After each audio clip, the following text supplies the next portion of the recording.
My wife texted, "I'm pregnant. It's not yours though." I replied, "Congratulations." Then I withdrew every penny from our joint accounts and disappeared. Her lawyer couldn't serve divorce papers to someone who didn't exist anymore.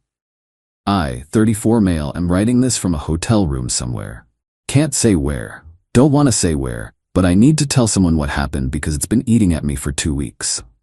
Thursday, 2:37 p.m. I'm at work when my phone buzzes. Text from my wife Giselle, 31.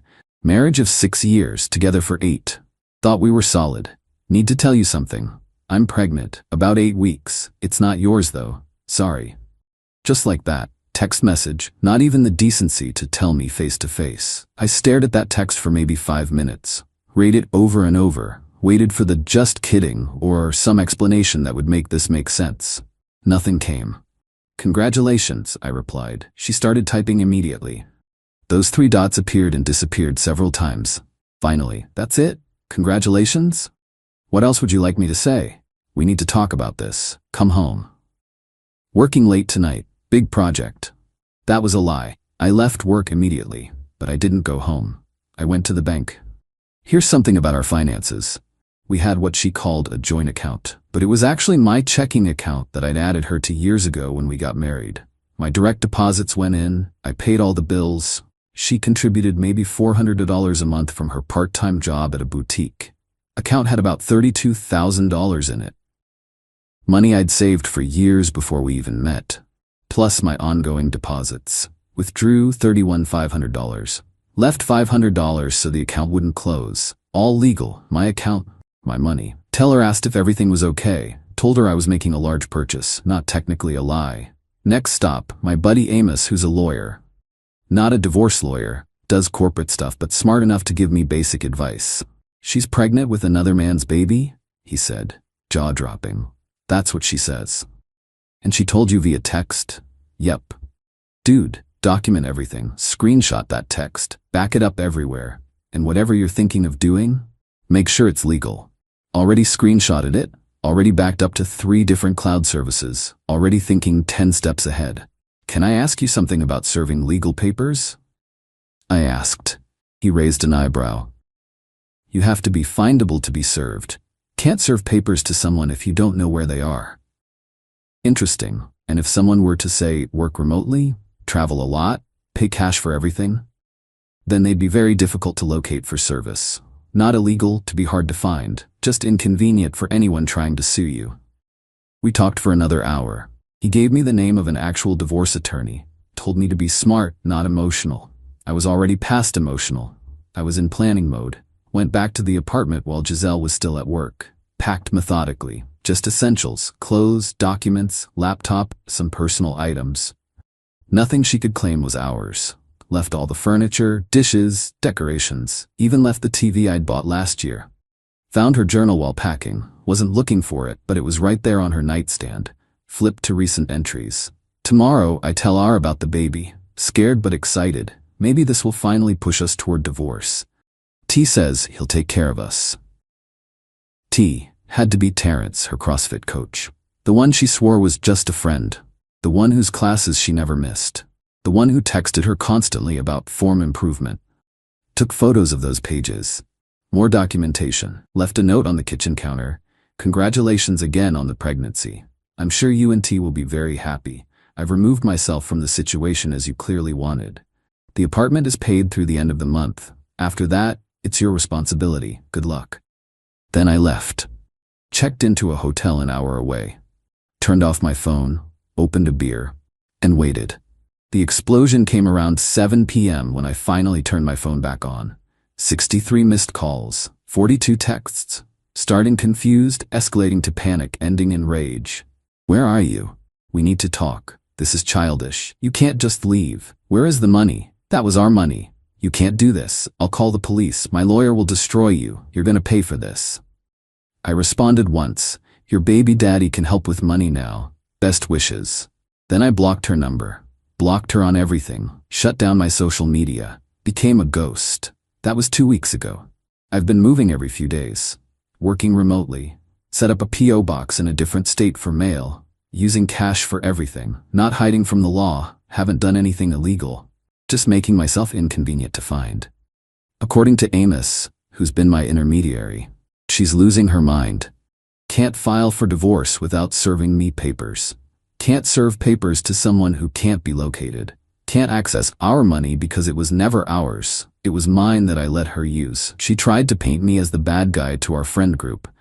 Backfired spectacularly when she had to admit the pregnancy wasn't mine. Turns out most people don't sympathize with cheaters. I know I'll have to deal with the divorce eventually. But for now, I'm enjoying the peace, the freedom, the knowledge that she's facing the consequences of her choices without me as a safety net. 8 years together, 6 years married, destroyed with a text message. It's not yours though, sorry. Well, Giselle, nothing in my life is yours anymore, sorry. Update 1. Been over a month now since I became a ghost, and the entitlement has reached levels I didn't think were possible. First, let me address something lots of people asked about. Yes, I'm planning to divorce her. No, I'm not trying to avoid it forever. I'm just making her work for it. My lawyer, yeah, I got one, says what I'm doing is perfectly legal. I'm not hiding from the law. I'm just living my life in a way that happens to make me hard to locate. Not my fault she didn't think things through before texting me about her affair baby. So here's what's been happening. Giselle hired a private investigator. I know this because the PI was sloppy and used the same username across multiple platforms. Found his Instagram where he posted about his current case with just enough details that I knew it was me. Dude was posting updates like he was on some TV show. Target may have gone north and following paper trails. Bro, I'm using cash and have no fixed address. What paper trail?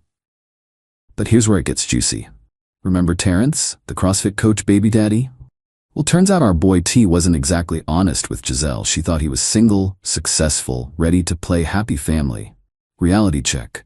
He lives with his mother. His successful fitness business is teaching classes at someone else's gym. Oh, and he owes $8,000 in back child support to 2 other women. That's right. Giselle's upgrade has 2 other kids he doesn't support. Found this out through my friend Diego, who still goes to that gym. Diego said the confrontation was epic. Giselle showed up during a class, pregnant and crying, demanding to know why Terrence hadn't been returning her calls. His response? Look, we had fun, but I'm not ready for another kid. Another kid. That's how she found out about the others. But does this give Giselle a moment of self-reflection? Does she think, wow, maybe I destroyed my marriage for nothing? Nope. According to the emails she sends to my P.O. box, only way she can contact me, this is all my fault. Some highlights. If you had been more attentive, I wouldn't have looked elsewhere. I worked a normal job while she worked 15 hours a week. A real man would support his wife no matter what, even when she's pregnant with another dude's baby. You're destroying 2 lives with your selfishness. Math's not her strong suit. She destroyed our marriage, not me. I'll take everything in the divorce. What everything? The furniture I left? Good luck with that. My lawyer says her lawyer is getting frustrated. They've tried everything. Hiring a PI? Failed. Serving papers to my old workplace. I'm remote now. Serving papers to my family. They legitimately don't know where I am. Even tried to claim abandonment. Doesn't work when spouse admits to adultery. Best part? She can't afford her lawyer. She's been trying to get them to work on contingency, promising a big payout from the divorce. Lawyer's like, what payout? He emptied the accounts legally before leaving. Now she's having to borrow money from her parents for legal fees. Speaking of her parents, they reached out to my family. Her mom left this voicemail for my mom. Your son is being cruel to our daughter in her time of need. She made one mistake and he's punishing her forever. One mistake? Getting pregnant by another man is one mistake? My mom's response was legendary. Maybe she should have thought about that before spreading her legs for her trainer. My mom doesn't usually talk like that. She's pissed. But the real kicker came last week. Giselle managed to get a court date for a preliminary hearing about temporary support. Her lawyer argued I should pay spousal support and pregnancy-related expenses. The judge looked at the evidence. Her text admitting adultery, her admission the baby isn't mine, proof that I left her with a month's paid rent and utilities, evidence she has a job and family support. Judge basically said, why would he pay for another man's baby? and denied everything except ordering me to participate in divorce proceedings in good faith. I had my lawyer respond that I'm happy to proceed with divorce. Just need to be properly served first. Ball's in their court to find me. Meanwhile, I'm living my best life, working remotely from different cities, saved enough to put a deposit on a nice apartment, month-to-month lease, staying flexible. Dating isn't on my radar yet, but I'm in therapy working through the betrayal. Oh, and Terrence? Completely ghosted Giselle, blocked her on everything. She's now 6 months pregnant, living with her parents, working part-time, and begging anyone who'll listen for money. The woman who destroyed our marriage for some CrossFit attention is learning that actions have consequences. And I haven't even started the actual divorce yet. That's coming in the next update. Because yeah, I'm ready to end this officially. On my terms. Update 2. The divorce papers finally found me. Want to know how? It's actually hilarious. My lawyer, who's been worth every penny, filed a motion saying I was willing to accept service through him since Giselle's team was struggling. Cost her an extra $1,500 in legal fees for all their failed attempts first. The look on her lawyer's face when mine said, "He's been willing to accept service this whole time. You just had to ask," was apparently priceless. But before we get to the divorce drama, let me tell you what Giselle tried to pull. She went on local news. Local news. Some morning show segment about abandoned pregnant women. Sitting there with her belly, crying about how her husband disappeared and left her penniless while pregnant. Made me sound like a deadbeat. One small problem. She forgot that whole "it's not yours though" text existed. My lawyer sent a cease and desist to the station with the screenshot. Then he sent it to every other media outlet in the area in case she tried again. Station had to issue a correction saying key details were omitted from the story. Giselle's segment got pulled from their website. She tried to spin it on social media afterward, saying I was silencing her truth. Someone, not me, but bless them, posted her original text in the comments. Post deleted within an hour. Now the divorce negotiations. This is where the real entitlement came out. Her initial demands: 50% of my current income as spousal support for 10 years. Pregnancy and birth expenses covered. 18 years of child support for a kid that's not mine. Half the value of our savings, the money I withdrew. My car. Compensation for emotional distress. My counteroffer: no spousal support, adultery state. No pregnancy expenses, not my kid. No child support, not my kid. She keeps what she contributed to savings. She keeps her car. She compensates me for the marriage counseling I'll need. Her lawyer actually laughed when reading our response. Dude knew they had nothing. But Giselle wasn't done. She tried to claim I was hiding assets, demanded full financial disclosure. No problem, I disclosed everything, every penny accounted for, all legal, all mine. Then she tried to claim financial abuse because I controlled the money. Judge shut that down quick when my lawyer showed. She had full access to accounts. She chose to work part-time despite no kids. She spent freely on CrossFit, clothes, and girls' trips. I never restricted her spending. The mediation was brutal. Giselle showed up 8 months pregnant, playing up the victim angle, brought her mom for support. First thing the mediator said, let's be clear. The pregnancy is not relevant to these proceedings as paternity tests confirm Mr. Up is not the father. That's right. She actually tried to claim I might be the father. I demanded a prenatal paternity test. Results: 0% chance. Terrence is definitely the daddy. Her mom exploded. He should man up regardless. That's what real men do. Mediator: ma'am, you need to leave if you can't remain calm. But she's pregnant with another man's child. Please exit. Security had to escort her out. Giselle started the waterworks. Mediator wasn't moved. Final divorce settlement. No spousal support. Thank God for at-fault divorce states. No pregnancy child obligations. She gets the furniture and household items I left. She's responsible for the apartment lease I left her with. Clean break. No future claims. She pays her own legal fees. She tried to refuse, said she'd take it to trial. Her lawyer pulled her aside and basically explained she'd lose worse at trial and rack up more fees. She signed. But the story doesn't end there. Remember Terrence?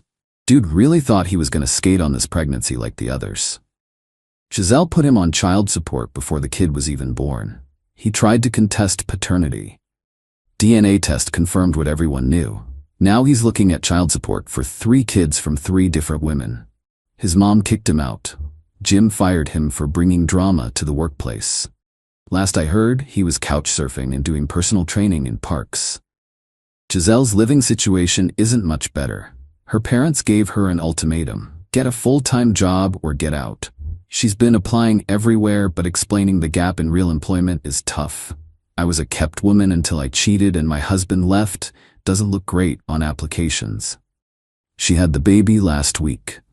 Posted about it on Instagram. I don't follow her, but people send me screenshots. Caption was all about being a strong single mother and doing it alone. Doing it alone? That's what happens when you blow up your marriage for a guy who collects baby mamas like Pokemon cards. Someone commented, "Congratulations. Where's the father?" She deleted the comment, then made her profile private. My divorce was finalized 3 days ago. I'm officially free. Credit's still perfect. Savings intact. Job's going great. Even started dating someone. Taking it slow, but she's amazing. Funny how much better life gets when you remove toxic people. Giselle? She's got a newborn, no husband, no money, a deadbeat baby daddy, and a reputation in tatters. She messages my lawyer occasionally, asking if there's any way to revisit the settlement. There isn't. She made her choices. I made mine. Only difference is mine were smart. Final update. Last update because this chapter of my life is officially closed. Got a call from Diego last month. He was at a coffee shop and overheard a conversation at the next table. Giselle was there with some friends and he said I needed to hear what she was saying. According to her new narrative, I was abusive, specifically financially and emotionally. She had to find comfort elsewhere because I neglected her. I trapped her in an unfair divorce. I'm probably hiding millions somewhere. She's the victim of a narcissistic ex. Same song, different verse. But here's what her friends said back. Girl, you literally texted him that you were pregnant with another man's baby. You thought Terrence was rich. You played yourself. Maybe focus on your baby instead of blaming your ex. Even her friends are tired of her BS. But the real reason for this final update? Terrence reached out to me. Terrence, through Instagram DM from a burner account. Bro, I know we don't know each other, but I wanted to say sorry. I didn't know she was married when we started. She told me you guys were separated. I'm not trying to make excuses, but I got played too. She told me you were some rich dude who ignored her, said you had family money. I thought she was this lonely housewife. Now I'm paying child support. I can't afford for a kid I barely see because she won't let me visit unless I pay extra. Just wanted you to know I'm sorry for my part. This whole situation is messed up. I didn't respond. What's there to say? But it confirmed what I suspected. Giselle sold him a story too. Probably sold everyone a story. That's what she does. Meanwhile, my life has completely transformed. Remember that girl I mentioned? We're exclusive now. She knows the whole story. First thing she said was, "Thank God you respected yourself enough to leave." She's a pediatric nurse, has her own house, her own life, her own goals, drama-free. It's refreshing. Moved to a permanent place. Nice condo downtown. Bought it with the money I saved by not subsidizing Giselle's part-time lifestyle anymore. Have a home office with a view. Living the life I always wanted, but couldn't afford when I was carrying dead weight. My lawyer sent me one last update. Giselle tried to file for increased child support from Terrence, claiming extraordinary expenses. Judge looked at her expenses. $200 a month on coffee, $150 a month on nails, $3 a month on online shopping, $0 a month on baby supplies. Her parents buy everything. Claim denied. She actually has to pay Terrence's legal fees for the frivolous filing. Her parents reached out to mine one more time, wanted to mend fences and see if there was any chance of reconciliation for the baby's sake. My dad's response, "Your daughter made her bed with another man. Now she can lie in it. Alone." The last I heard, and I only hear things because people love to gossip. She's working at a call center, living in her childhood bedroom at 32. Terrence sees the kid twice a month, supervised. She's on dating apps claiming to be a boss babe single mom. Still posts inspirational quotes about knowing your worth. The irony of her posting about knowing your worth when she threw away a stable marriage for a broke personal trainer with multiple baby mamas. Chef's key? Sorry, incredible. As for me, promotion at work, healthy relationship, nice home, peace of mind, zero drama. Turns out when someone texts you, "I'm pregnant, it's not yours though," the correct response really is, "Congratulations." And then you rebuild your life without them. To anyone reading this in a similar situation, you don't have to accept disrespect. You don't have to fund someone else's bad choices. You don't have to man up for another man's responsibility. You're worth more than being someone's backup plan. Choose yourself. I did. Best decision I ever made. Thanks for following along on this journey. Time to close this account and move forward. Living well isn't the best revenge, it's just the natural result of removing toxic people from your life.